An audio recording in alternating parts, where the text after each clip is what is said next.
sistema de descentralización que tenemos en el Perú no cotejó la importancia que exige esa descentralización en términos de calidad y eficiencia profesional de las regiones. Reciben o tienen asignado canon millonarios, pero no tienen proyectos de inversión, no tienen obras, no tienen perfiles de algún proyecto que sea válido para que suelten ese dinero en las regiones. Por eso se genera esta conflictividad. Y después van a decir qué cosas se tiene que hacer, o yo recomendaría que se haga para que eso se reduzca.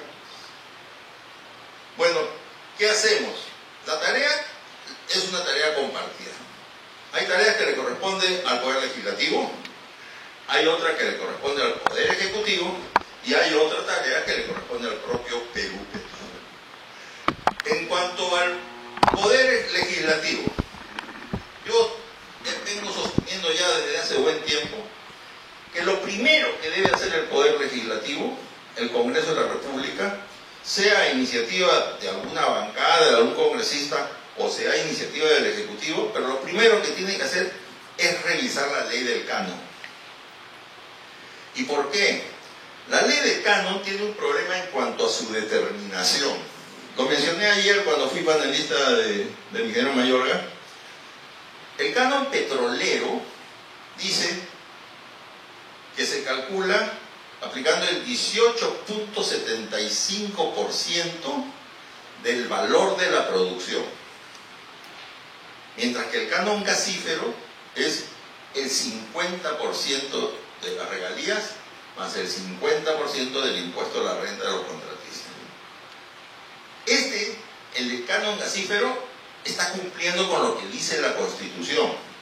La Constitución en su artículo 77 dice que las regiones participarán de los ingresos percibidos por el Estado por la explotación de recursos naturales. ¿Y qué recibe el Estado por la explotación de los recursos naturales? Recibe regalías y recibe impuestos. O sea, la participación tiene que ser un porcentaje de la suma de las regalías más los impuestos, no del ingreso, no del valor bruto de la producción, del valor total de la producción. Al decir eso, la ley de canon respecto al canon de petróleo, lo que ha hecho es que obliga a Perú Petro a que ponga, por ejemplo, como figura en algunos contratos, que en ningún caso la regalía puede ser menos de 20%. ¿Por qué? Porque no le alcanzaría a Perú Petro para cubrir el 18.75. Y lo que está pasando es que 18.75% de cero es cero. Hay muchos yacimientos que tienen petróleo en el subsuelo y no sale porque con 20-30% de regalía no es económico. Brasil, lo comentaba hace unos días en un programa de televisión, otorgó en la época de Lula, ni siquiera en la época de Bolsonaro, lotes marginales con 5% de regalía. La regalía en Brasil es 10%. Con presal y con todo es 10%. En esa oportunidad otorgó yacimientos marginales con 5% de regalía. Y ya quisiera el Perú tener los yacimientos que los brasileños llaman marginales. Nuestros yacimientos marginales, los de Talara, por ejemplo, tienen pozos que producen 2 barriles por día. Y así y todo están produciendo. En Brasil, un yacimiento marginal son pozos que producen 25 o 50 barriles. O sea, ya quisiéramos nosotros tener esos pozos. Y así lo dieron con 5% de regalía. Entonces, evidentemente, el canon se ha convertido en una barrera para la inversión, en una barrera para poder viabilizar, que impide viabilizar económicamente muchísimos recursos que están como recursos contingentes precisamente porque existiendo, teniendo certeza de su existencia en el subsuelo, no se pueden extraer por la regalía, que es muy alta y que tiene que seguir siendo alta porque Economía y Finanzas no le acepta a Perú Petro que pacte regalías por debajo de 18.75. Entonces esto evidentemente ha hecho que, por ejemplo, en el Perú hay lo que se llaman los pozos ATA, que son pozos abandonados temporalmente. Hay pozos APA, que son los pozos abandonados permanentemente. Esos ya son pozos a los que le echaron 1.500 bolsas de cemento y los mataron y se murieron. Y esos pozos figuran en las estadísticas, pero no van a producir nunca más. Pero los pozos ATA tienen esa calificación de abandonado temporal porque se tiene la expectativa de que si sube el precio o si baja el costo, se pueden poner en producción. Bueno, en el Perú hay más o menos 4.500 pozos ATA y 4.000 están en Talara y están cerrados porque no se ha hecho nada por el canon o por reducir las regalías. Yo les he contado un taller de periodistas que estuve acá en Iquitos hace unos meses y a mí me invitaron de un despacho de una congresista para revisar un proyecto de ley que le habían alcanzado a ella sobre los pozos ATA. Y el proyecto de ley decía, si no se interviene un pozo ATA en 2 años, el pozo debe abandonarse en forma permanente. Entonces yo le pregunté a la congresista, ¿este proyecto de ley ha sido hecho por algún organismo ambiental? Sí, me dice. Evidentemente, con todo respeto, pero ha sido hecho solo con criterio de medio ambiente. No ha sido hecho con criterio económico o técnico. Porque si tú abandonas y conviertes los pozos ATA en pozos APA, te olvidas del petróleo que tienen esos pozos ATA abajo. Y al primero que vas a perjudicar va a ser a Petroperú. Porque la refinería Talara sería la que se beneficiaría con la producción de esos pozos ATA, si los ponen en producción. De los 4.000 pozos ATA que hay en producción, imagínense que pongan en producción la mitad, 2.000, y que produzcan 2 o 3 o 4 barriles cada uno de esos pozos, van a tener una producción de 6.000, 8.000 barriles adicionales en Talara. ¿Es poco? Sí es poco, pero todo suma para lo que va a necesitar la refinería Talara. Entonces, y no se ha hecho nada por esta bendita ley de canon. Si no se modifica la ley de canon, vamos a seguir entrampados. Pero no solamente es en cuanto a la determinación y el porcentaje, también tiene que ver la distribución. Una nueva ley de canon que priorice la asignación de parte del canon a los que se llaman stakeholders primarios. Ayer les decía qué diferente sería la reacción de los pescadores con la actividad petrolera si ellos vieran que sus instalaciones han sido financiadas con el canon petrolero. Si las vías de acceso a las plantas de refrigeración, el terminal pesquero, etcétera, hubiera sido financiado con el canon. El Poder Legislativo tiene también como ambición máxima modificar la ley orgánica de hidrocarburos, pero hicimos un intento en el año 2018, desgraciadamente no prosperó. Por eso yo digo que en este caso lo único que deberíamos pensar es en la homologación de los plazos de petróleo con gas. En estos momentos el plazo de petróleo es 30 años y el de gas 40 años. Acá homologar los plazos es corregir un error, porque la ley orgánica de hidrocarburos copió mal lo que decía la ley 22774, la ley antigua, que decía el plazo de petróleo 30 años y para los lotes que producen solo gas 40 años. La ley orgánica puso 30 años para petróleo, 40 años para gas dentro de un mismo lote. Entonces, teóricamente, en teoría, un contratista termina los 30 años, devuelve a Perú Petro los pozos que producen petróleo y se queda con los pozos que producen gas. O sea, van a haber 10 años donde podrían haber 2 operadores diferentes del lote. Entonces, esto de la homologación, en realidad, no es regalarle 10 años a un contratista, es corregir un error insalvable que va a traer muchísimos problemas. Otro tema del legislativo es revisar la ley de organización y función de Perú Petro. Perú Petro se ha debilitado institucionalmente. Ha sido afectado por mucha injerencia política, interferencias con organismos reguladores, conflictos de competencia, etc. Entonces, hay que revisar su objeto social para que se defina con nitidez, con claridad, cuáles son las competencias de Perú Petro, hasta dónde llegan y que nadie más interfiera con esas competencias. De tal manera que se elimine cualquier riesgo de conflicto de competencia como existe actualmente. El proyecto de ley que hay en el Congreso 297 está proponiendo, que debería ser aprobado, está proponiendo algo interesante, que los directores que representan al MEM sean petroleros. Abogados petroleros, economistas petroleros, contadores petroleros, ingenieros de petróleo, pero que sean petroleros, que no sean pues amigos del presidente y que no saben de qué color es el petróleo. El Poder Legislativo también tiene que revisar el artículo 6º de la ley 3130, a la que se refería Leodoro Mayor Galler, la ley que dio Castilla. El artículo 6º habla de Petroperú y de las restricciones que tiene Petroperú para hacer inversiones. Está bien, lo que dice este artículo 6º dice: Petroperú no debe invertir de manera que ponga en riesgo los flujos necesarios para pagar la deuda del PMRT. Muy bien, eso es correcto. Pero después dice: y estas restricciones se levantarán cuando haya vendido el 40% de sus acciones al sector privado. Ecopetrol se demoró 20 años en vender el 11%. Imagínense, si se mantiene el 40%, Petroperú nunca va a lograr levantar esas restricciones. Pero la revisión es a título de facultad legislativa y control político. O sea, corresponde al Congreso verificar que se esté cumpliendo el artículo 6 de la ley 3130. El Poder Ejecutivo tiene que revisar el reglamento de regalías. Esto es urgente, pero revisar el reglamento de regalías significa no dar un nuevo reglamento, sino corregir lo que está mal en el actual reglamento. Por ejemplo, modificar el actual reglamento eliminando la metodología del factor R, que tiene regalía mínima del 15%.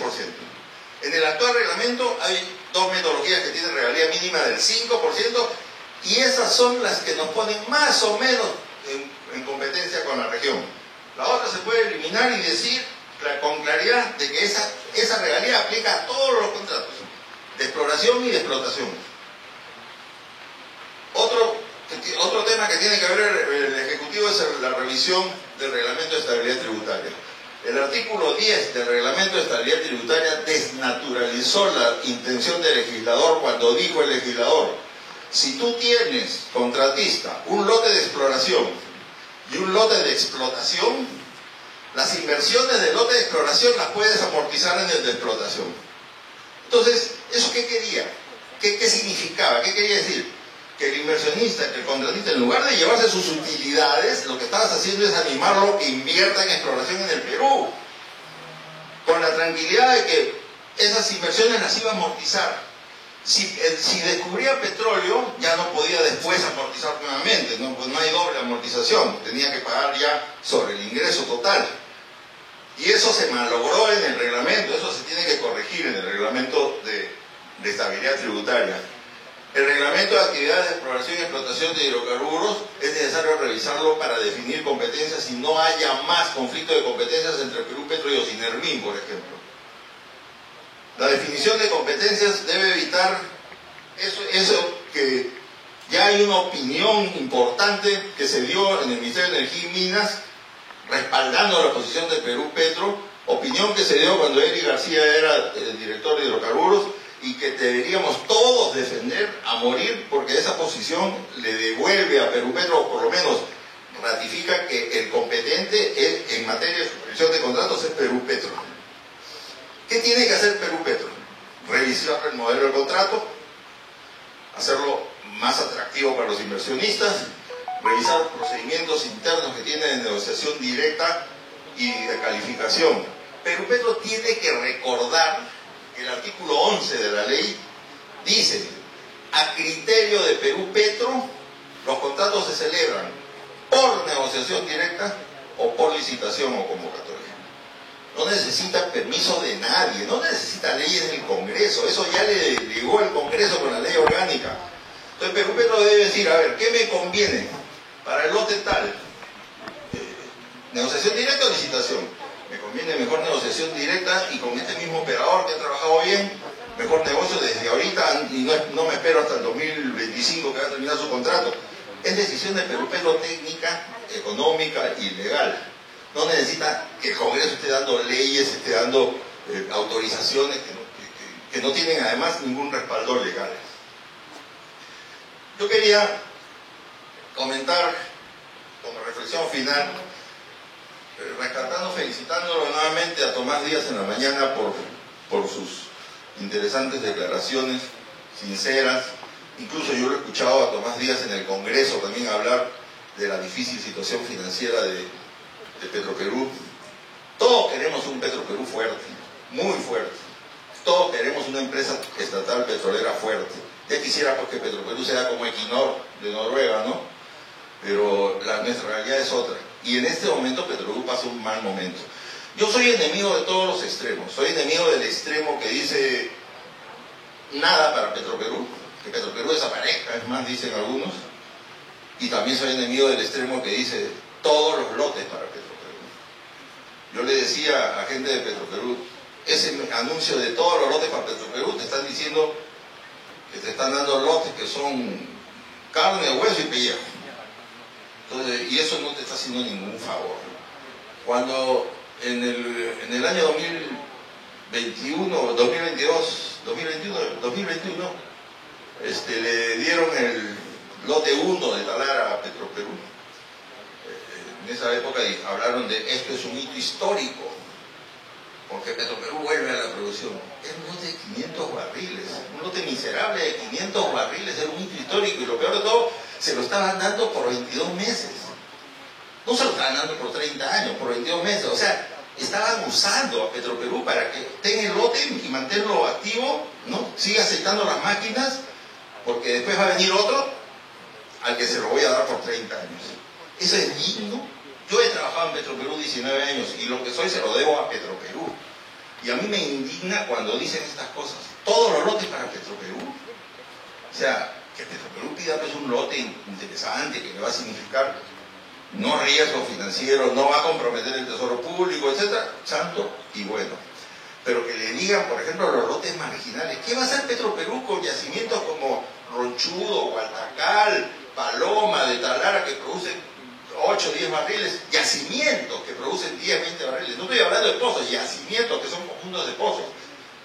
O sea, eso es absurdo. Por eso yo lo felicito a Tomás, porque hay que rescatar de sus palabras esa sinceridad y no hay que sacrificar a Petroperú. Como él decía, le están dando Naturgy, le están dando, ahora le quieren dar el lote 8, con todo lo que tiene el lote 8, lo que encierra el lote 8. Le dieron el lote 192. En el año 2015, ya terminando, yo participé en un foro cuando justo había salido la ley del lote 192. Y yo comentaba, un amigo mío me ha contado que se va a casar con una dama que fue Miss Noruega. Ah, qué bueno, le dije yo. Miss Noruega, qué suerte que tiene. No, sí, pero por acaso fue Miss Noruega hace 40 años. Entonces, yo le dije, te hubieras casado con ella hace 40 años. No, pero no ahora. Lo mismo le pasa a Petroperú con el lote 192. Hace 40 años el lote 192 producía 125.000 barriles. Ahora le están dando un lote que produce 7.000, va a producir 15.000 barriles con suerte, como dice Tomás, pero va a producir por cada barril de petróleo va a producir 95 barriles de agua, con un costo y con problemas ambientales terribles.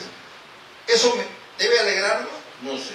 Yo le decía a Campodónico, devuelve el lote 192, devuelve el lote 64, no ve que se lo entreguen a privado.